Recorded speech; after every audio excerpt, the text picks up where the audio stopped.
தமிழ் கடவுள் முருகரோட 6 படைவீடுகளில் ஒன்றுதான் திருச்செந்தூர்.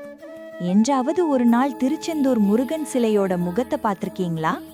அந்த முருகன் சிலையோட முகம் இப்படிதான் இருக்கும். இதுக்கு காரணம் 380 வருஷத்துக்கு முன்னாடி டச்சுக்காரர்கள் திருச்செந்தூர் முருகரோட ஐம்பொன் சிலை மற்றும் நடராஜர் சிலைகளை தங்கம் என்று கருதி கொள்ளையடிச்சிட்டு போறாங்க. கப்பலில் செல்லும் வழியிலேயே சிலைகளை உருக்க முயற்சித்தனர்.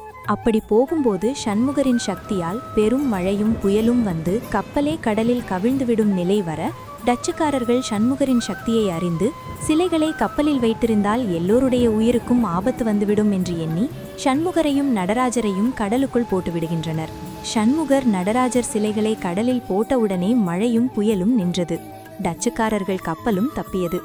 சண்முகரின் சக்தியை அறிந்த டச்சுக்காரர்கள் சண்முகருக்கு வணக்கம் செய்துவிட்டு தங்கள் நாடு சென்றனர். இது நடந்த சில வருஷத்துக்கு பிறகு அந்த பகுதியில வாழ்ந்த ஒரு நபரோட கனவுல முருகன் தோன்றி, என்னுடைய சிலை கடலுக்கு நடுல இருக்கு, தான் இருக்கும் இடத்தில் ஒரு எலுமிச்சம்பழம் மிதக்கிறது, கருடன் ஒன்று வட்டமிட்டு கொண்டிருப்பதாகவும் கூறுகிறார்.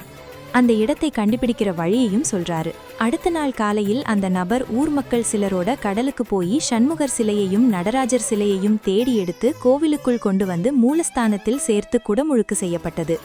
பக்தர்கள் எல்லாரும் சண்முகரின் திருவிளையாடலை பாராட்டி வழிபட்டனர்.